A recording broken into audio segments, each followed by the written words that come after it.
C'est Blandine Justier. Donc, comme le disait Catherine, moi, je suis chargée de projet pour l'OBV Lac-Saint-Jean. Donc, c'est moi qui ai travaillé sur ce projet-là avec Catherine et Daphné. Puis moi, c'est Daphné. Je travaille pour l'OBV du Saguenay en tant que chargée de projet aussi. Bien, donc, on va commencer la présentation.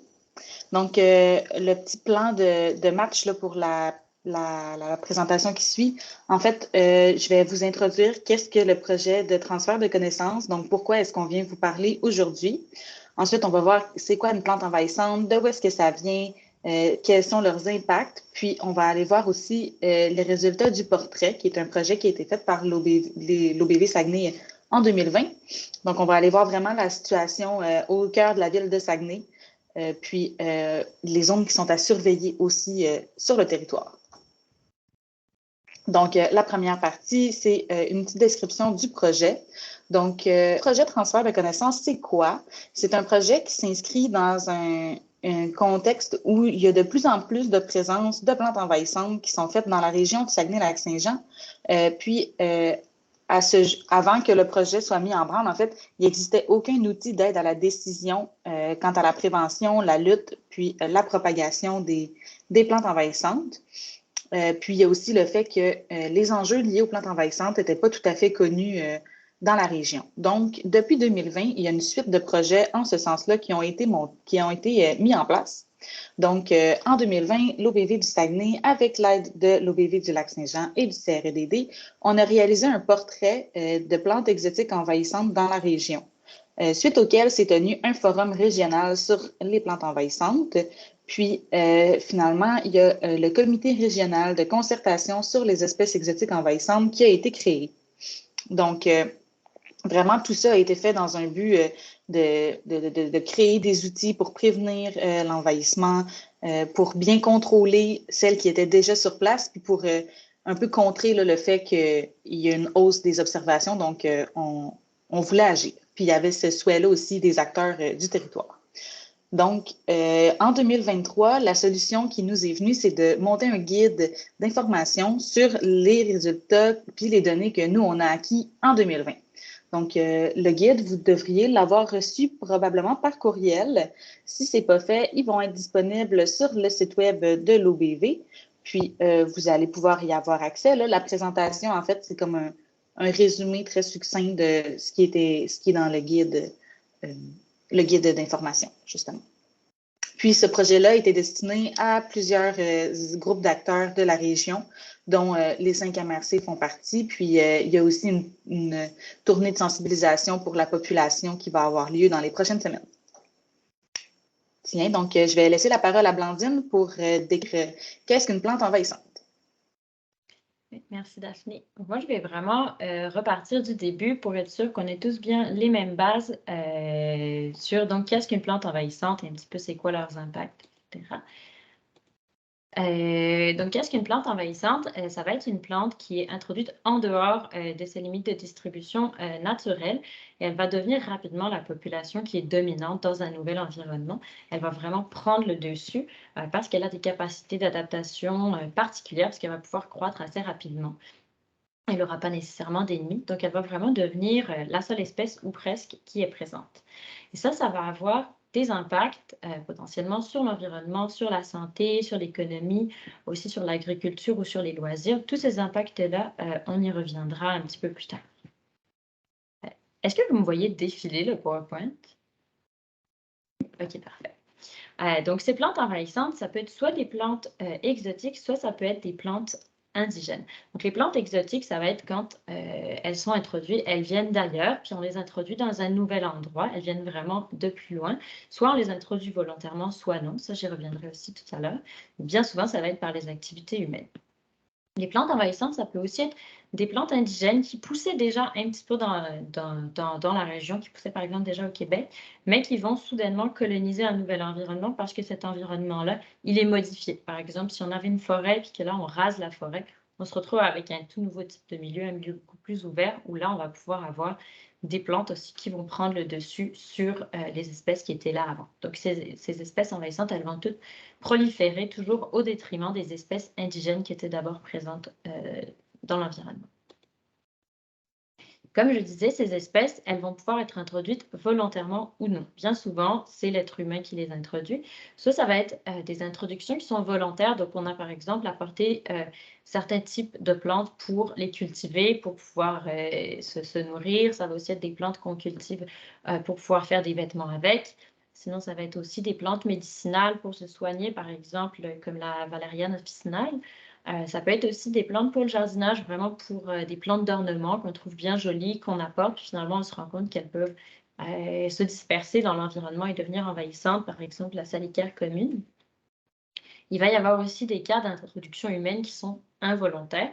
Donc, par exemple, ça, c'est quand on déplace des marchandises, bien, on peut déplacer avec des plantes envahissantes. Par la navigation aussi, donc toutes les bateaux, ils peuvent accrocher des plantes aquatiques puis les transporter ensuite dans un nouvel endroit. C'est pour ça que quand on déplace un bateau d'un plan d'eau à un autre, ce qu'on veut, c'est bien le nettoyer pour être sûr qu'on n'introduit pas des plantes envahissantes dans un nouveau lac, par exemple. Quand on fait aussi plein d'activités de plein air, il peut y avoir des déplacements d'espèces qui vont s'accrocher aux pneus des 4 roues, qui vont s'accrocher sur les semelles des chaussures aussi.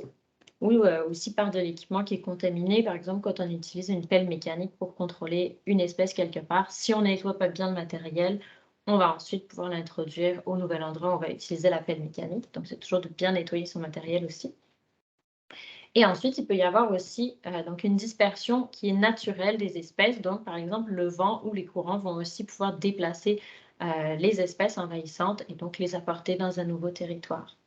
Toutes ces introductions-là, elles vont être, les introductions, elles peuvent être liées à des vecteurs de propagation qui vont favoriser donc, le déplacement des espèces. Donc, en premier, on a donc toute l'hydrographie, donc vraiment le réseau des cours d'eau qui vont pouvoir déplacer les plantes sur vraiment plusieurs kilomètres. Mais principalement pour la ville de Saguenay, ce serait donc la rivière Saguenay qui peut être un vecteur important de déplacement et de propagation. Toutes les terres agricoles aussi, ça va vraiment être un facteur de propagation parce que c'est des grandes étendues, c'est des terres qui peuvent être à nu une partie de l'année, donc qui vont être colonisées facilement. Et puis, il peut y avoir aussi des courants d'air sur ces zones-là. Ensuite, il y a toutes les lignes de transport d'énergie, puisque c'est souvent sous les lignes de transport, on va couper les espèces indigènes qui étaient présentes. On se retrouve avec des grands espaces sur lesquels on n'a pas nécessairement déjà d'espèces qui sont plantées, puis c'est aussi des espaces qui sont propices pour avoir des courants. Puis également, donc, le réseau routier aussi qui crée des courants d'air qui peuvent transporter les plantes. Et puis aux abords desquels on a des fossés où on se retrouve aussi avec des environnements dans lesquels il n'y a pas nécessairement des plantes indigènes qui sont là. Donc, on peut facilement avoir de l'implantation de ces plantes envahissantes. Toutes ces plantes-là, donc une fois qu'elles sont introduites quelque part, comme je disais, elles peuvent avoir de nombreux impacts. Donc, par exemple, en agriculture ou en foresterie, on peut avoir des impacts parce que les plantes vont prendre la place des plantes qu'on voudrait cultiver. Donc, on va avoir des rendements qui sont plus faibles, on va pouvoir avoir des produits qui sont de moins bonne qualité, qui sont plus contaminés. Au niveau économique, le contrôle des espèces, ça peut avoir un coût qui est important, surtout si on en a beaucoup. Puis également, on a certaines plantes qui ont des racines tellement fortes qu'elles sont capables d'aller percer du béton. Donc, même au niveau des infrastructures, on peut avoir des dommages à ce niveau-là. Au niveau de la santé, comme vous le disiez tout à l'heure, il y a des plantes qui peuvent causer des brûlures ou des allergies, par exemple comme la berce du Caucase. Donc, ça, au niveau de la santé, il y a un risque aussi.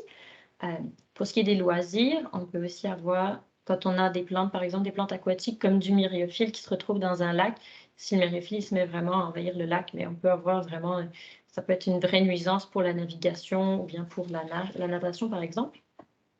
Et également, donc, au niveau de l'environnement, comme les plantes envahissantes vont souvent se retrouver comme étant la seule espèce qu'on retrouve, on va avoir donc une baisse de la biodiversité, on peut avoir une dégradation des habitats pour la faune, on peut avoir aussi des répercussions sur la qualité de l'eau, sur la quantité de l'eau. Donc, beaucoup d'impacts dans ce sens-là.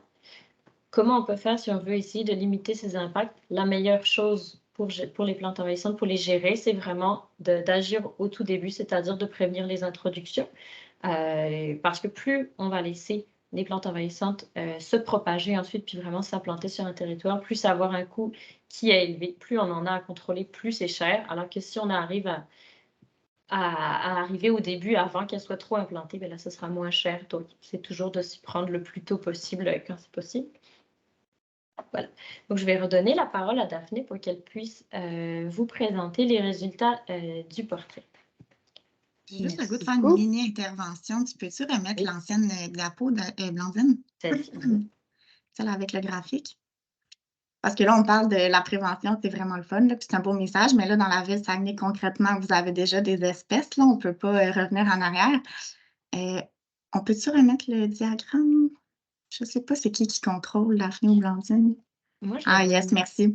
C'est juste pour vous dire que le dernier à la fin, là, où c'est très, très cher, gérer les impacts, quand on est rendu là, ça veut dire qu'on ne peut même plus éradiquer. Donc, c'est impossible. Le problème est rendu tellement grand qu'il nous dépasse et ça arrive, là. Il y a des exemples au Québec de colonies, malheureusement, qu'on n'a pas contrôlé, puis ça a vraiment pris des proportions, notamment roseaux communs sur des kilomètres et des kilomètres.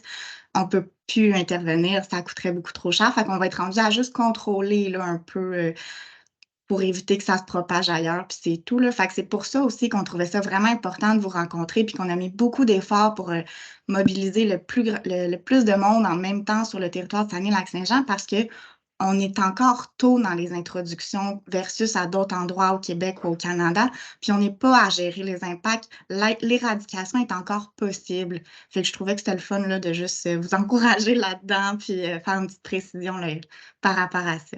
Je te laisse continuer, Daphné. Merci de m'avoir laissé une minute. Ben oui, merci de la précision. Tiens, donc, on est rendu à la section des résultats du portrait.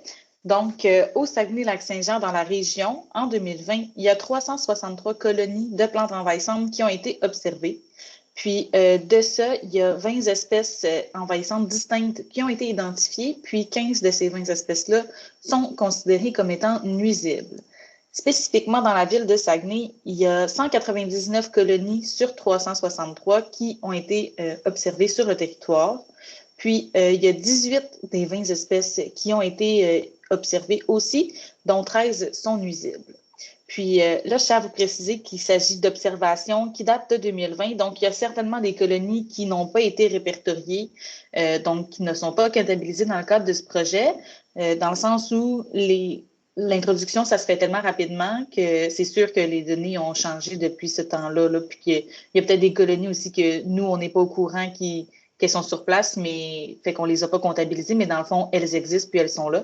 Donc, juste un petit à tenir en compte.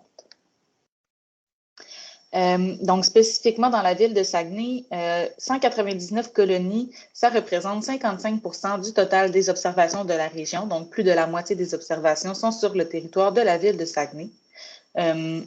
Vous allez pouvoir voir tantôt avec les cartes là, que la plus forte concentration de plantes envahissantes se situe dans les secteurs qui sont les plus habités, donc les plus développés. Puis, les arrondissements de Chicoutimi et de Jonquière sont les plus touchés. Puis, des 5 MRC, la ville de Saguenay, c'est celle qui a le plus de plantes envahissantes sur le territoire. Donc, au niveau des plantes nuisibles, Blandine, tantôt, elle nous a décrit elle vous a décrit les impacts là, que les plantes envahissantes peuvent avoir.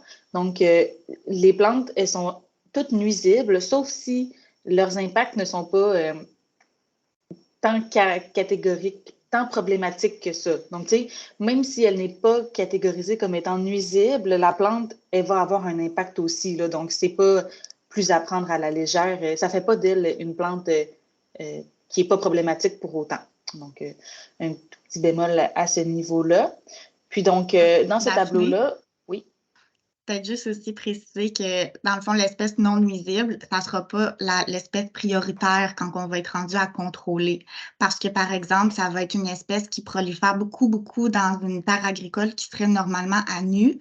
Bien là, on considère que ces impacts, ils ne vont pas nuire à la biodiversité. Au contraire, ils vont favoriser la biodiversité parce que là, c'est des plantes, c'est pour les pollinisateurs, tout ça, et que ça ne sera pas la priorité. On va se concentrer sur les espèces qui vraiment prennent d'assaut là, des régions écologiques variées, puis qui ont une grande importance au niveau de la biodiversité, juste pour que ce soit clair. Merci. Merci. Puis, donc, oui, c'est ça, je t'ai rendu au tableau. Donc, dans le tableau, vous pouvez voir que de toute façon, les espèces non nuisibles ne sont pas présentes en plus grand nombre sur le territoire. Là. Donc, au total, il y a 11 espèces non nuisibles sur les 199, ce qui fait que sur toutes les observations, il y en a presque 95% qui sont des espèces nuisibles éparpillées un petit peu partout sur le territoire. Puis, on peut voir que Chicoutimi, c'est là où il y a le plus d'espèces nuisibles, entre autres parce qu'il y a beaucoup de berces du Caucase et de renouilles du Japon. Donc, cette carte-là, elle vous présente les espèces nuisibles et non nuisibles dans la ville de Saguenay. Les losanges verts, c'est les espèces qui sont non nuisibles. Donc, il y en a moins parce qu'on vient de voir qu'il y en avait 11. Le reste, ce sont des espèces nuisibles. Puis, vu que vous allez avoir accès au cahier de toute façon, là, on va passer un petit peu vite les cartes, mais s'il y a quoi que ce soit, vous pouvez m'arrêter, là, il n'y a pas de souci. Donc, la situation dans la ville de Saguenay, ici, c'est un graphique qui vous présente toutes les espèces qui ont été observées en 2020. Les deux espèces les plus observées étaient la renouille du Japon, avec 90 observations sur 199, puis la berce du Caucase, qui a été recensée 22 fois. Les espèces qui sont en rose, ce sont les espèces non nuisibles dont on vient de discuter. Donc, ça vous montre un petit peu là, toutes les espèces qui sont présentes sur le territoire. Puis, on va aller discuter plus tard dans la présentation, on va parler de la berce du Caucase puis de la renouille du Japon. Donc, cette carte-là, elle vous présente la situation dans l'ensemble de la ville de Saguenay. Donc, on peut voir que le secteur de Chicoutimi, puis Chicoutimi-Nord, c'est des secteurs qui sont vraiment, qui sont les plus touchés, en fait, là, de tout le territoire. Puis, on voit qu'il y a beaucoup de renouées du Japon, puisque c'est elle qui est présente en plus grand nombre. Donc, si on fait un petit zoom par secteur, sur cette carte-ci, c'est l'arrondissement de Jonquière, avec un agrandissement d'Arvida, du lac Kenegami, puis du centre-ville de Jonquière. Donc, le centre-ville de Jonquière, c'est l'endroit dans l'arrondissement qui a le plus de plantes envahissantes sur son territoire. Puis, elles sont toutes situées près de routes, donc c'est quand même, on a vu que c'était un vecteur de propagation, là, donc même s'il n'y a pas l'air d'en avoir tant que ça reste qu'elles sont vraiment en cible à se faire transporter un petit peu plus loin tout le temps. Ensuite, je voulais prendre un petit moment pour parler du lac Kenegami, parce que le lac Kenegami, vous le savez, c'est une source d'eau potable pour plus de 100 000 résidents de la ville de Saguenay, puis c'est aussi une source de loisirs qui est assez importante pour la région. Puis, je voulais mentionner que c'est un des seuls plans d'eau de la région qui a une station de lavage d'embarcation qui est située là, où la petite ancre sur la carte, là, au quai de l'Éperlan, Kenegami.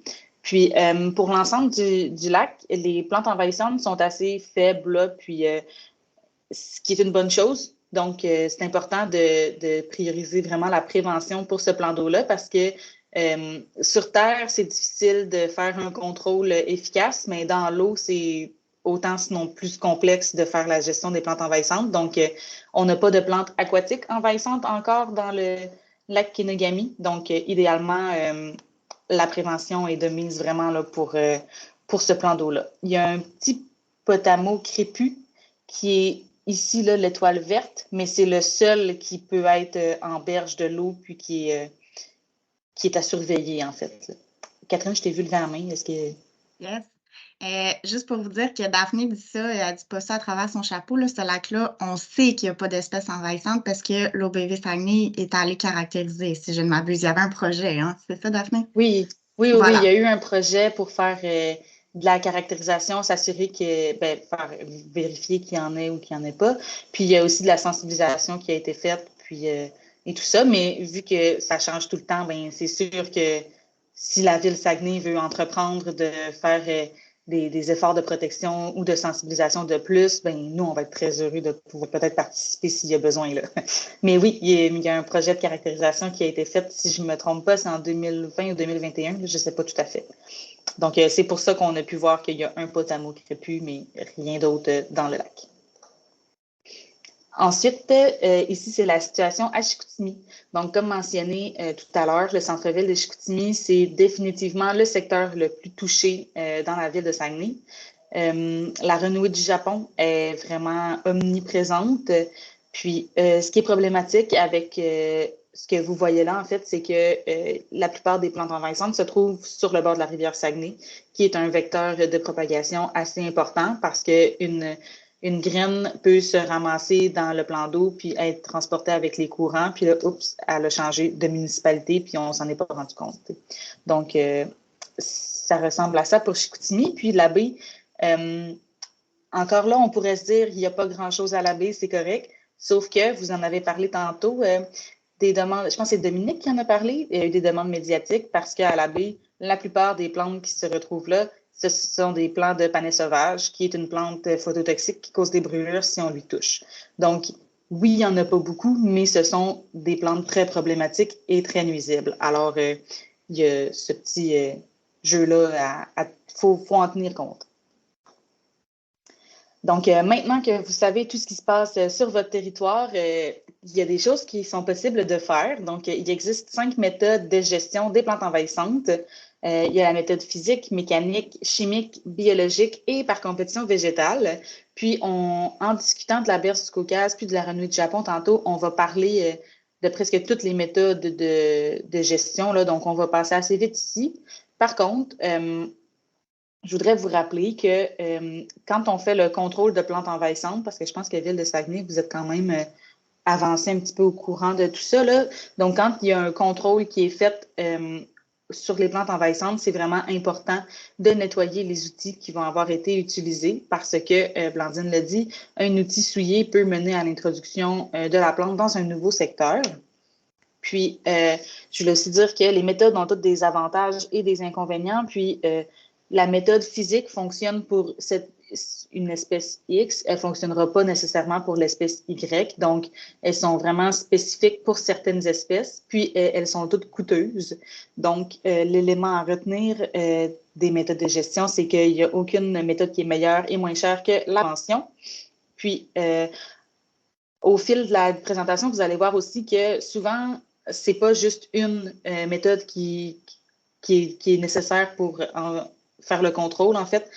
Souvent, on a besoin de 4 méthodes là, pour essayer de venir à bout d'une tale de plantes envahissantes. Puis, sont mentionnées les méthodes biologiques et par compétition végétale parce qu'elles existent. Mais il faut noter qu'en général, elles ne sont pas tout à fait recommandées. Elles sont applicables seulement dans des cas très spécifiques, mais elles sont vraiment coûteuses en termes de temps et d'argent. Puis, elles ne sont pas utiles toutes seules. On a besoin de les jumeler à une autre méthode automatiquement. Puis, aussi, la méthode chimique, c'est une méthode qui nuit à la qualité de l'eau, de l'environnement, à la santé de la population, puis du bétail si on est sur une terre agricole, par exemple. Donc, puis la réglementation canadienne est rigoureuse à ce niveau-là. Donc, ce n'est pas la solution à prioriser quand on commence le traitement de plantes envahissantes. Là. Il y a plusieurs petits aspects à vérifier. Donc, je vais laisser Blandine parler un petit peu de la renouée du Japon. Merci, Daphné. Oui, moi, je vais passer donc un petit peu à la renouée du Japon. On va pouvoir revoir ensemble à quoi elle ressemble et puis comment est-ce qu'on peut faire pour la gestion de cette plante-là. Donc, la renouée du Japon, pour ceux qui ne l'auraient jamais vue, elle ressemble à ça. J'aurai des petites photos un petit peu après pour vous montrer plus en détail chaque partie de la plante, là, mais là, on peut voir que c'est vraiment, il y a une renouée, ça fait vraiment des grosses stalles de juste une seule espèce de renouée. Donc, c'est comme ça un petit peu qu'on peut la reconnaître là, quand on voit une grosse stalle comme ça, où c'est juste de la renouée. Puis elle peut devenir assez haute, là, elle peut faire jusqu'à 4 mètres de haut. Elle va pousser assez tôt au printemps dans la saison, donc une fois qu'elle devient haute, elle va faire de l'ombre. Il n'y aura pas nécessairement d'autres espèces qui vont pouvoir pousser à côté. Puis elle aussi, avec ses racines, elle va pouvoir libérer des toxines dans le sol pour empêcher les autres plantes de pousser autour. Donc quand elle est là, elle est vraiment là, puis elle peut vraiment prendre de l'espace parce qu'elle empêche les autres plantes de pousser. Puis c'est elle aussi notamment qui est capable de percer du béton avec ses racines qui peuvent être vraiment fortes. Donc la renouée, on va le voir après, là, mais il y en a un petit peu dans la ville de Chicoutimi, il y en a quelques-unes, puis c'est vraiment une plante qui est vraiment nuisible. C'est aussi une plante qui va se reproduire de manière végétative, donc seulement un petit fragment de sa tige ou d'une tige souterraine d'un rhizome, ça va lui suffire à recréer un nouveau plant.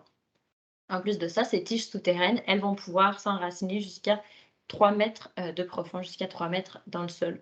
Donc, quand on veut s'en débarrasser, il faut vraiment enlever l'intégralité de la plante, de ce qui est en surface et de ce qui est aussi dans le sol. Donc, c'est vraiment d'excaver l'intégralité du clone. Donc, c'est pas évident de s'en débarrasser. Ça prend quand même des moyens. Je vais y revenir après. Donc, un petit peu plus en détail, la renouée, elle ressemble à ça. Donc, elle a des tiges qui sont vertes, qui peuvent être jusqu'à rougeâtres avec des petites taches pourpres. Ce n'est pas des tiges qui ont des poils, là, elles n'auront pas de poils et elles sont creuses. Elle a des feuilles comme ça, ovées, qui n'ont pas de dents sur les côtés, là, donc elles sont lisses sur les côtés. Et puis, elle va faire quand elle est en fleur, elle fait des petites grappes comme ça de 2-3 mm de diamètre, des petites fleurs de 2-3 mm qui sont en grappe. Et c'est ça. Donc, c'est à ça qu'elle ressemble. Pour vous montrer un petit peu sur le territoire de la ville de Saguenay. Donc là, c'est uniquement les colonies de renouée du Japon. Comme vous pouvez le voir, il y en a essentiellement dans l'arrondissement de Chicoutimi. Il y en a quand même vraiment beaucoup. Puis il y en a sur le bord de la rivière Saguenay, il y en a beaucoup aussi. Puis un petit peu dans Jonquière, quelques-unes à la baie, mais c'est principalement dans Chicoutimi qu'il y a cette plante-là problématique. Comment est-ce qu'on fait le contrôle de cette plante-là? Donc, comme je le disais, il faut vraiment enlever l'intégralité de ce qui est dans les herbes, mais aussi de ce qui est sous la terre. Donc, on commence d'abord par couper les tiges au ras du sol. On coupe tout ça. Ensuite de ça, on va aller excaver le sol. Donc, on peut prendre avec la pelle mécanique, par exemple. On va aller vraiment creuser pour enlever toutes les moindres morceaux de fragments qu'il pourrait y avoir. Et suite à ça, on va réaplatir le sol et on va installer une géomembrane qu'on va laisser déborder un petit peu plus sur les côtés de là où il y avait la colonie, si jamais il restait des morceaux qu'on aurait loupés qui seraient encore dans le sol, puisqu'avec juste un petit morceau dans le sol, elle va avoir l'énergie de ressortir. Donc la géomembrane, elle sera là pour l'empêcher de recréer un plan. Cette géomembrane-là, on va la laisser pendant environ 8 ans. Donc, c'est vraiment sur plusieurs années qu'on fait la gestion d'une colonie. On va la laisser pendant 8 ans. Et tous les étés, pendant 5 ans, donc du mois de mai jusqu'au mois d'octobre, il va falloir revenir sur le terrain et vérifier s'il n'y a pas des nouvelles tiges de renouée qui seraient en train de sortir de la terre. Et si c'était le cas, il faudrait les retirer, il faudrait tout arracher encore manuellement. Donc, ça pendant environ 5 ans. Donc, c'est un contrôle qui est assez long à suivre. Et ensuite de ça, ce qui est bien de faire aussi, c'est d'aller replanter des espèces indigènes pour qu'elles reprennent le dessus. Puis au bout d'un certain nombre d'années, on va pouvoir aller en replanter même sur la membrane pour vraiment recréer donc un écosystème avec des plantes indigènes. Donc ça faisait le tour pour la renouée. Donc je vais laisser Daphné vous reparler de la berce. Oui. Donc, la berce du Caucase, on en a parlé un peu pendant le tour de table. Là, je pense que vous la connaissez un petit peu. Donc, si vous la connaissez, ça va être un rappel. Mais sinon, il y a peut-être les informations que vous allez apprendre. Donc, c'est une plante qui est vraiment toute en grosseur et en grandeur parce qu'elle peut atteindre jusqu'à 5 mètres de haut. Puis, ses feuilles peuvent faire 1,5 mètres de large puis 3 mètres de long. Donc, elle est vraiment, vraiment gigantesque. Puis, elle se reproduit de manière sexuée. Donc, en floraison, il y a jusqu'à 16 000 semences qui sont produites, puis jusqu'à 85 de ce nombre de semences-là sont viables. Donc, ça fait vraiment beaucoup de capacité. C'est une grande capacité de reproduction. Puis, la plante a la capacité d'expulser ses graines. Donc, le sol autour du plant mère va se recouvrir vraiment facilement de semences de berce du Caucase. Puis, ces semences-là, elles peuvent se déplacer à l'aide du vent et des plans d'eau. La semence, ça peut passer 3 jours à flotter dans l'eau, puis ça n'affectera pas sa capacité de germer. Donc, c'est une plante qui est vraiment très résistante, là. Puis, elle est connue, la berce du Caucase, comme étant une plante phototoxique. Donc, sa sève, lorsqu'elle touche la peau puis qu'il y a une exposition au soleil par la suite, va causer des réactions cutanées. Puis par réaction cutanée, on entend des rougeurs, des cloques, des ampoules, des brûlures au premier ou au deuxième degré. Puis, si, mettons, la peau touche, puis que ça peut apparaître juste le lendemain, là, fait qu'on peut ne pas le savoir tout de suite que c'est ça qu'on a contacté, qu'on a touché, en fait. Puis, le panais sauvage, c'est le même fonctionnement là, quand il cause des brûlures.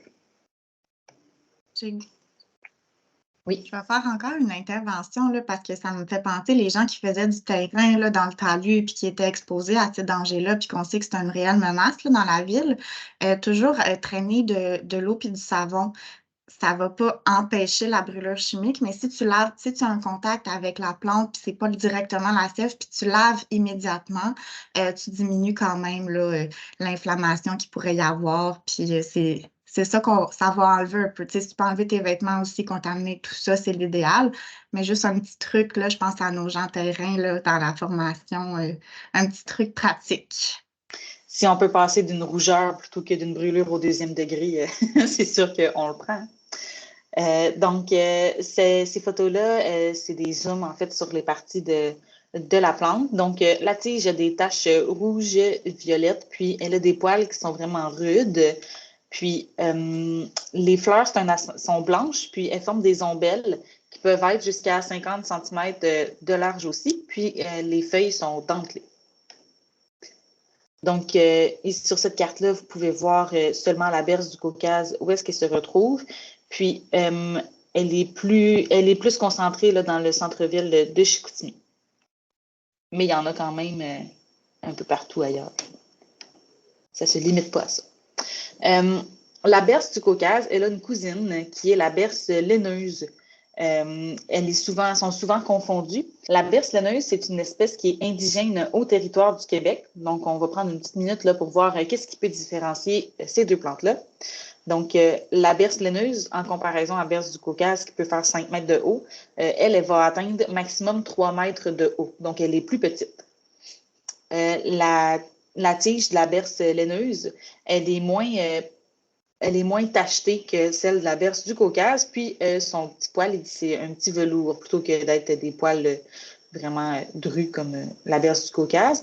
Puis les feuilles de la berce laineuse, elles sont moins grosses que celles de la berce du Caucase. Puis elle aussi, à l'extérieur, il y a un petit duvet qui est formé. Puis si jamais vous n'êtes pas sûr en regardant la plante, touchez-y pas quand même parce que la berce laineuse fait aussi des brûlures. Elles sont moins intenses, mais c'est un exercice qu'on n'a pas envie de tester vraiment, j'ai l'impression. Fait que le moins possible, si on a un doute que c'est une sorte de berce, que ce soit du Caucase ou laineuse, on y touche pas. Ou on est protégé, puis on peut intervenir correctement. Donc, la berce du Caucase, comment est-ce qu'on la contrôle? Il faut couper le plant à même le sol plusieurs fois dans l'été. Puis, l'objectif, c'est surtout, comme vous voyez sur la photo, d'intervenir avant que les graines soient formées parce que, comme je vous l'ai mentionné tantôt, c'est vraiment la propagation des graines là, puis, qui est problématique avec la berce. Donc, on va essayer d'intervenir, de tailler les ombelles tôt en saison avant que les graines soient formées parce que ça évite la propagation de la plante. Puis, la racine doit être coupée, le sol doit être labouré, puis il faut se débarrasser des plants puis de tous les morceaux de la plante dans un sac en plastique épais, là, puis qu'on a laissé sécher au soleil au minimum 1 semaine. Puis, il ne faut pas composter ce sac-là par la suite parce que ça pourrait devenir vraiment problématique. On met tout ça aux poubelles, mais ça ressemble à ça au niveau du traitement, là. Donc, on coupe avant qu'il y ait des ombelles, sinon on arrache la racine, on laboure, puis on fait sécher tout ce qu'on ramasse avant de s'en débarrasser. Puis, après le traitement, une fois que tout ça est fait puis que le sol est revenu à nu, on peut faire une nouvelle plantation pour que la végétation indigène reprenne le dessus sur ce secteur-là. Je vois que Nancy a la main levée. Oui, en fait, merci. Je voulais juste profiter du moment juste pour dire qu'à l'interne, au niveau des services de la ville, juste pour partager l'information, on a l'ingénieur forestier Nicolas Tremblay qui est à l'aménagement du territoire, qui, entre autres, s'occupe de l'éradication de la berce sur notre territoire, ville de Saguenay. Fait que je fais juste le mentionner aussi pour que tout le monde soit au courant si jamais vous avez un doute de quoi que ce soit. Puis, si vous me laissez un petit 2 minutes, je vais juste rappeler nos procédures. Oui. Nous, dans le fond, dès que s'il y a un citoyen qui se pose la question ou un de nos employés terrain, on a établi comme un espèce de système de requête. Dans le fond, tous les les employés de la ville le savent, puis nos citoyens, on les invite, donc on fait le 698-3000, puis on dit, bien, on pense qu'il y a peut-être une espèce exotique. Dans ce cas-là, nous, la requête, elle va arriver directement au service des travaux publics. Puis aux travaux publics, on a une équipe qui peut aller sur le terrain puis identifier vraiment, s'assurer que est-ce que c'est vraiment, est-ce qu'on a affaire, bon, dans ce cas-là, à une berce du Caucase ou à une berce laineuse. Puis dans tous les cas, donc, il va y avoir une identification qui va être faite. Donc, ça peut accompagner nos employés sur le terrain, puis aussi bien, rassurer nos citoyens. Et à chaque fois qu'il y a une identification qui est faite, à l'aménagement du territoire, donc Nicolas va s'assurer d'installer, en fait, d'inscrire cette mention-là dans notre inventaire. Donc, on a vraiment, c'est pour ça que ça nous permet d'avoir un peu l'inventaire de nos différentes colonies sur le territoire. Puis en plus, c'est ça, dans le cas de la berce du Caucase, étant donné qu'il y a un enjeu de santé publique, puis qu'on veut l'éradiquer, ou en tout cas, on veut la contrôler le maximum possible, bien, Nicolas organise, là, donc il y a un plan de match là, pour aller faire de l'éradication. Fait que ça, c'est super important de le mentionner si on pense qu'il y a présence de Caucase ou de laineuse sur notre territoire. Fait que c'était juste de profiter de ça. Puis en même temps, juste vous dire, tantôt, je ne l'ai pas mentionné, mais le groupe qui est dans une salle présentement, ce sont tous nos employés, nos responsables des écocentres, parce qu'entre autres, il y a aussi une procédure quand nos citoyens arrivent aux écocentres avec des végétaux. Bien sûr, on a un espace qui est pour le compost, qui est pour tout ce qui est à composter. Puis on ne veut absolument pas que les exotiques envahissantes se retrouvent dans le volet compostage. Fait que c'est pour ça qu'on trouvait important, dans le fond, tous les responsables des écocentres sont présentement en formation, donc on vole 1 heure de leur formation aujourd'hui pour qu'ils puissent avoir un aperçu de ça.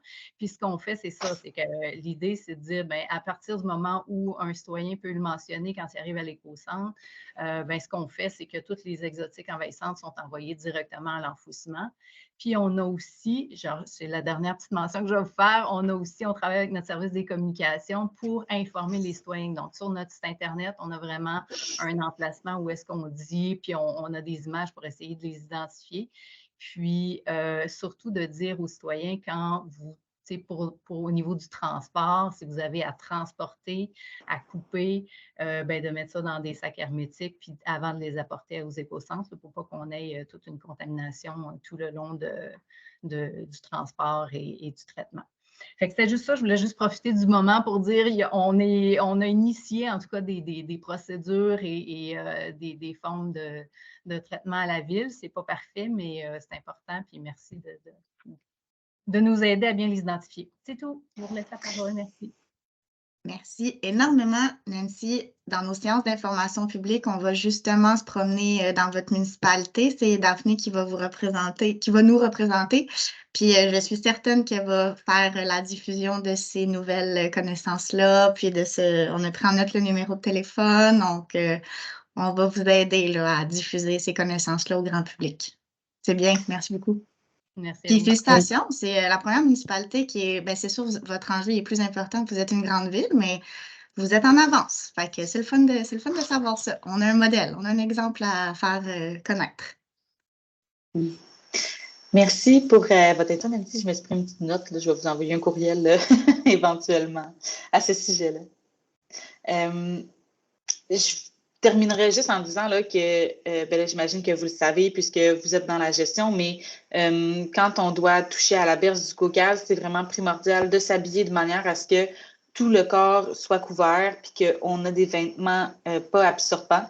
Ça prend des gros gants qui montent assez haut là, pour vraiment qu'on ne se brûle pas. Puis même chose pour les bottes imperméables qui vont venir recouvrir l'habit. Puis tout l'équipement, puis le matériel qui est utilisé pour le contrôle, il faut qu'il soit nettoyé par la suite. Puis on vous a épargné une photo d'une brûlure causée par la berce du Caucase, mais gardez en tête que c'est vraiment dangereux, là, puis qu'à tout prix, on veut éviter ça. Donc, je vais laisser Blandine vous parler des zones à risque.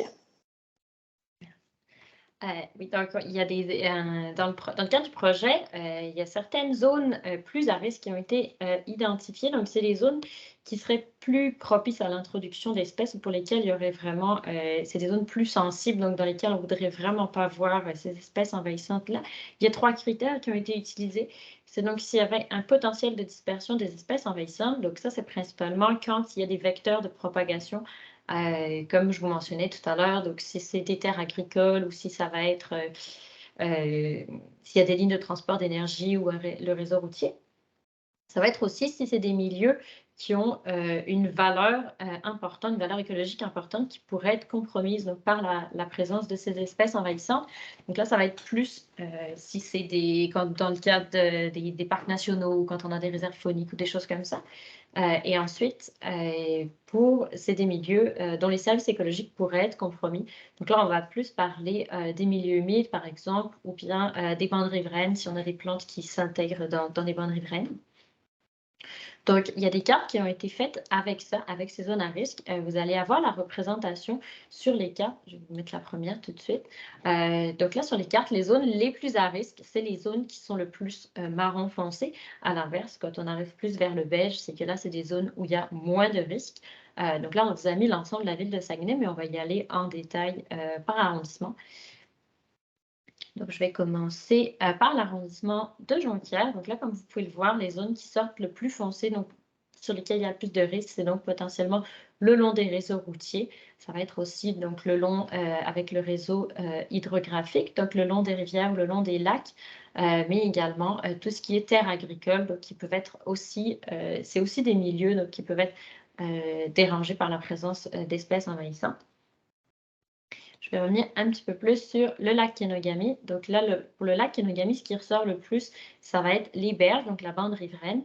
Mais à noter que dans le cas de la classification des zones à risque, tous les milieux hydriques qui ne sont pas classifiés, mais évidemment, le lac Kenogami en lui-même, comme le disait Daphné, c'est vraiment un lac dans lequel on ne voudrait pas non plus du tout avoir d'espèces envahissantes qui rentrent dans le lac. Donc, toujours de vraiment prévenir l'introduction, vu que là, pour l'instant, on n'a pas encore de plantes envahissantes dans le lac Kenogami.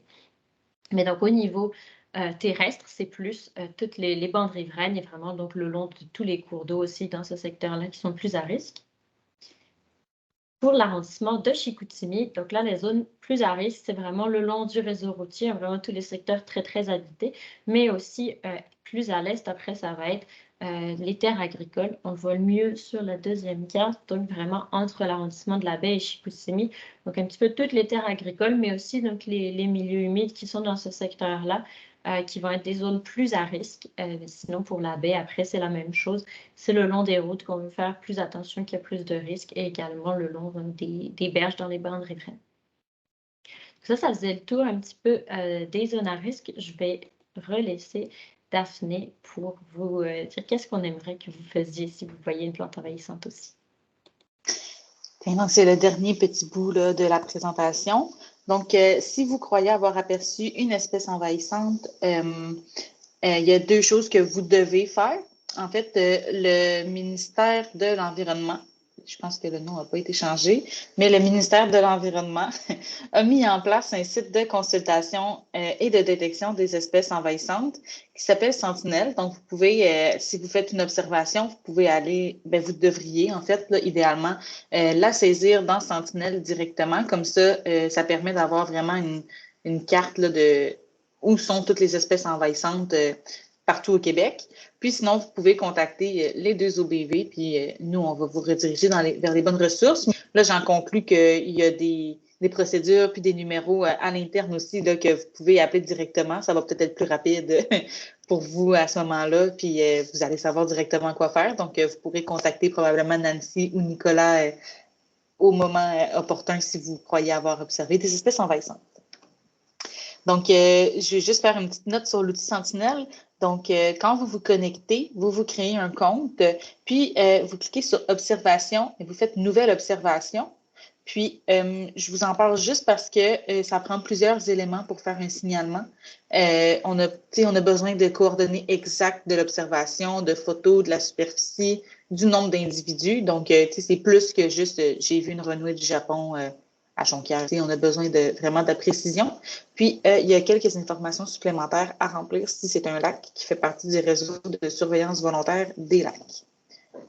Donc, voilà, ça fait le tour pour ce qu'on avait à vous partager aujourd'hui. Puis, ce serait la période de questions si jamais vous avez des questions par rapport à la